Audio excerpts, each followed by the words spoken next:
안녕하세요. 군사돋보기입니다. 우리 한국의 주력 전차인 K2표 전차가 얼마나 뛰어난 전차인지와 함께 남들이 우리 전차 기술을 받아 이를 따라 만든다고 해서 제대로 된 전차를 아무나 만들 수 있는 것이 아니라는 증거가 되는 사례가 있습니다. 겉모습만 봐서는 K2표 전차의 자매라고 해도 이상하지 않을 터키 알타이 전차가 바로 그 주인공인데요. 그러나 이 알타이 전차가 잘 나가는 것은 지금까지의 상황을 봤을 때 우리 한국의 K2표 전차에게 있어 그다지 기분 좋은 일이 절대 아닙니다. 이런 와중에 터키에서는 알타이 전차가 어쩌면 원본이라 할 수 있는 K2표 전차보다 더 완성도 높은 전차라고 크게 홍보하고는 했는데요. 그러나 그건 어디까지나 터키의 희망사항일 뿐 진실은 달랐습니다. 알타이 전차는 K2표 전차보다 성능은 한참 떨어지면서 어찌된 일인지 가격은 K2표 전차의 4배까지 치솟아 버렸는데요. 이 정도면 가성비로 볼 때 대표적인 실패작이라 불리는 일본의 90식 전차를 뛰어넘는 망작인 셈인데, 세계 최강급 전차라 불리는 K2표와는 달리 알타이 전차는 왜 이렇게 된 것일까요? 그리고 얼마 전 미국의 행동으로 인해 우리 한국은 터키 알타이 전차 개발에 있어 그들을 완전히 쥐고 흔들 수 있는 절대 갑의 위치에 올라서게 되었고, 이는 K2표 전차에게 있어서도 좋은 일이 되었는데요. 어떻게 된 것일까요? 지금부터 알아보겠습니다. 전문가는 아니지만 해당 분야의 정보를 조사 정리했습니다. 본의 아니게 틀린 부분이 있을 수 있다는 점 양해해 주시면 감사하겠습니다. 최근 우리 한국의 K2표 전차 국산 파워팩이 터키 알타이 전차를 위해 직도입 방식으로 수출되는 것으로 계약이 변경되었습니다. 당초 완전한 기술 이전과 함께 제3국 수출까지 무조건 가능하게 해달라는 요구를 해왔는데, 이제는 그런 것들을 해줄 필요 없이 K2표 전차에 국산 파워팩을 부담 없이 수출하고 그 성능이 어떤지 또한 마음껏 테스트해 볼 수 있게 된 것인데요. 여기에 미국의 압력이 가해졌다는 것을 생각하면 이거 뭔가 찝찝하고 손해보는 느낌이 들 수도 있는데 전혀 그럴 필요가 없습니다. 그 이유는 왜일까요?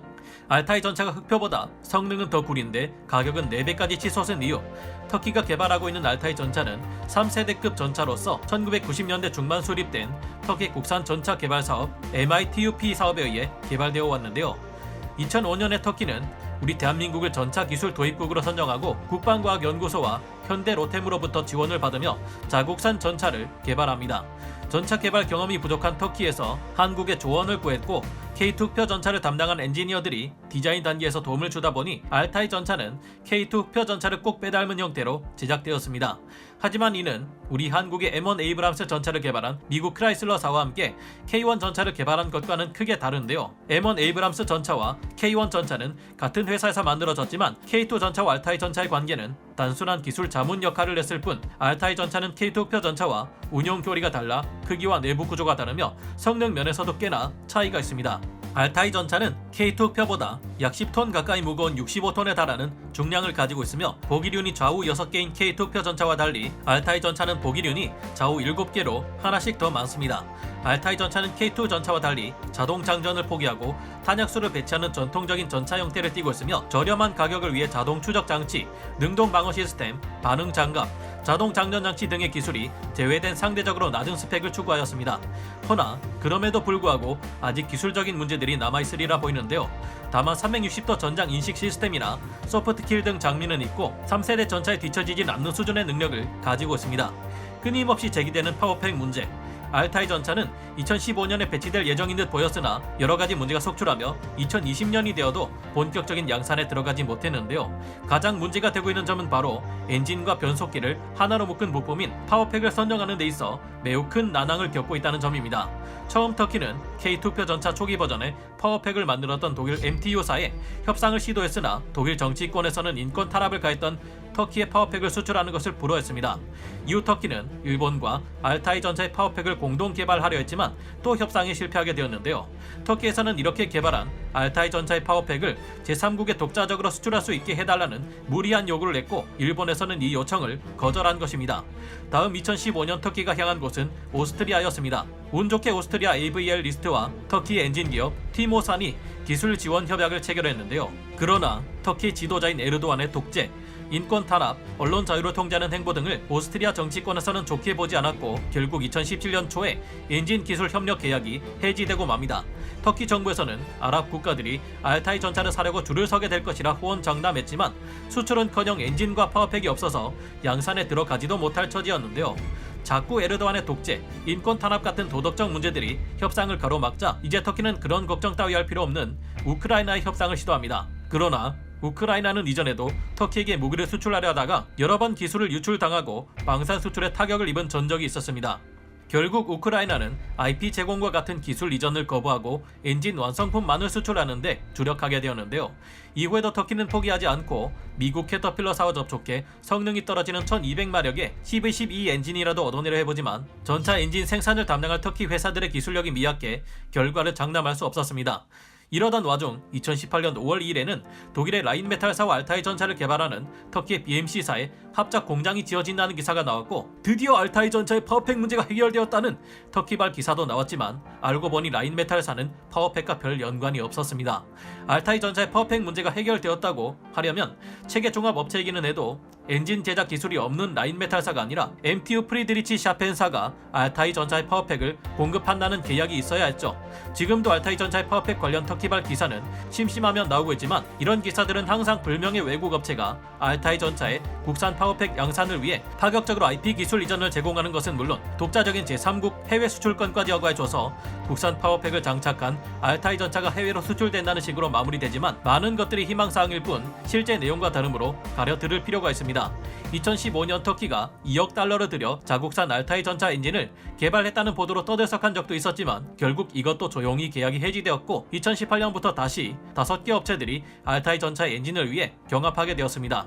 터키는 알타이 전차를 개발하면서 강한 권력을 가진 에르도안 대통령과 가까운 회사의 전차 양산을 맡기며 10여 년간 알타이 전차를 연구해온 오토카르사와 FNSS사의 소중한 노하우와 기술들을 물거품으로 만들어버리는 한심한 짓을 냈는데요. 기술 도입선 또한 처음에는 한국의 현대 로템이었는데 중간에 이것이 독일의 라인메탈로 바뀌게 되었으니 기술적 시행착오가 없으면 그게 더 이상한 상황입니다. 터키의 비효율적인 사업 구조, 에르도안 대통령이 행한 독재 때문에 빚어진 EU로부터의 제재, 기술 도입이 불가능해짐에 따라 100% 자체 개발로 선회하는 과정 등에서 결국 알타이 전차는 대당 가격이 321억 원이라는 어마무시한 수준까지 치솟아 오르게 됩니다. 어찌 보면 원본이라 할 수 있는 K2표 전차의 가격 80억에서 90억에 4배 정도에 해당하는 가격인데요. 이 가격은 그 비싸다는 일본의 90식 전차나 독일의 레오파르트 2를 두세 배나 앞지르는 정신나간 가격입니다. 그러나 그들에게도 죽으라는 법은 없는 걸까요? 얼마 전 우리 한국에서 K2표 전차의 파워팩을 알타이 전차에게 공급하겠다고 하며 알타이 전차가 가진 치명적인 문제점은 해결되는 듯 보였습니다. 현지 시각으로 지난 10월 22일 강은호 방위사업청장이 알타이 전차 파워팩 수출 면허장을 허가한 것인데요. 하지만 얼핏 봐서는 우리 한국 방산기업에 이익이 될 것처럼 보이는 이 일이 한국의 K2표 전차에 있어서는 결코 좋은 일이 아닌데 왜일까요? 흑표의 파워팩 수출 과연 좋은 일인가? 역시나 터키는 우리 한국에서 소량의 파워팩을 도입해 여러가지 성능평가를 해보고 도입 물량을 결정할 듯 보였습니다. 말이 성능평가지, 그들이 이제까지 해온 짓을 보면 우리가 준 파워팩을 해체 분해하여 역설계한 다음 관련 기술을 훔치듯이 해 자국산 엔진과 파워팩을 개발할 수 있는 역량을 갖춘 다음 갑자기 태도를 바꿔 없던 일로 하자 라고 나올 가능성이 큰데요.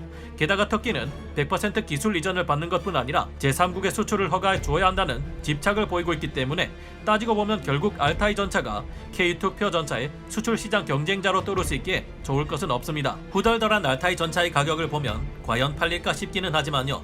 그리고 우리 한국은 핵심 기술을 결코 이전해 주지 않는 독일 때문에 지난 30년에서 40년의 긴 기간 동안 수천 대 단위의 독일제 엔진을 라이센스 생산하면서 어렵게 기술을 획득했습니다. 이렇게 힘들게 얻은 기술을 많아봐야 수백 대 수준의 파워팩 수출을 위해 터키에게 넘겨준다는 것은 너무 아까운데요. 게다가 터키는 우리와는 사이가 좋을지 몰라도 러시아 S-400을 도입해 미국으로부터 F-35를 도입하지 못하게 되는 등 우리 한국의 동맹인 서방의 국가들과 영 좋지 않은 관계를 맺고 있습니다. 다만 우리가 이를 알고도 계약을 맺으려 한 데는 아직 국내에서 쓰이지 않는 K2표 전차에 두산 SNT 파워팩이 실제 전장에서 어느 정도의 성능을 보일지 그 테스트 결과를 보기 위함이기도 했습니다. 우리 또한 K2표 전차의 파워팩을 국산하는 데 정말 오랜 시간 동안 갖은 고생을 해왔고 실전에서의 성과가 있다면 이것만큼 확실한 결과는 없기 때문인데요. 미국의 압박으로 취소된 흑표 파워팩 라이센스 생산. 그런데 얼마 전 10월 22일 터키가 한국산 파워팩을 도입하는 과정에서 기술 이전 조건이 사라지고 완성품을 직도입하는 것으로 계획이 변경되었습니다.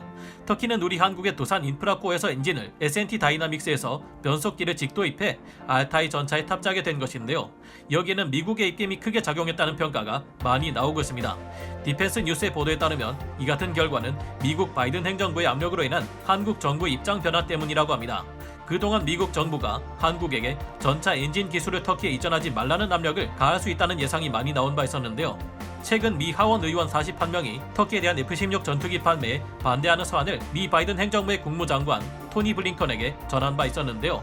한국의 전차 파워팩 기술 이전을 하지 말라는 압력이 들어온 것도 이것과 비슷한 조치로 보인다는 분석입니다. 미국은 터키의 첨단 기술 확보에 대해 부정적인 입장을 보이고 있다고 하는데요. 이로써 한국은 40여 년에 걸친 기간 동안 힘들게 얻은 전차 파워팩 기술을 유출하지 않으면서도 두산의 엔진과 SNT의 변속기가 합쳐진 국산 파워팩의 성능이 어떨지 실험해 볼 수 있게 되었습니다. 우리로서는 손해볼 것이 없는 아주 잘된 일이라고 볼 수 있겠는데요. 알타이 전차는 K2표 전차에 비해 10톤 정도 더 무겁기 때문에 같은 성능이 나올 수는 없을 듯 보입니다. 그리고 터키 전차의 파워팩을 수리하거나 정비할 때는 이제 항상 한국 기술자들의 협력이 있어야만 할 것을 예상해 볼 수 있습니다. 이는 곧 수출 시장에서 알타이 전차의 운명을 한국이 좌지우지할 수 있게 되었음을 의미합니다. 알타이 전차의 파워팩에 관한 사항은 우리 대한민국의 권한이니 우리가 팔지 말라고 하면 알타이 전차를 못 팔게 할 수 있는 것인데요. 차후 중동 지역에서의 수출 경쟁에서 우리가 터키를 압도하는 전략적 우위를 점할 수 있게 되었다고 볼 수 있겠습니다. 어부지리로 미국 덕분에 우리가 큰 이익을 보게 되었으니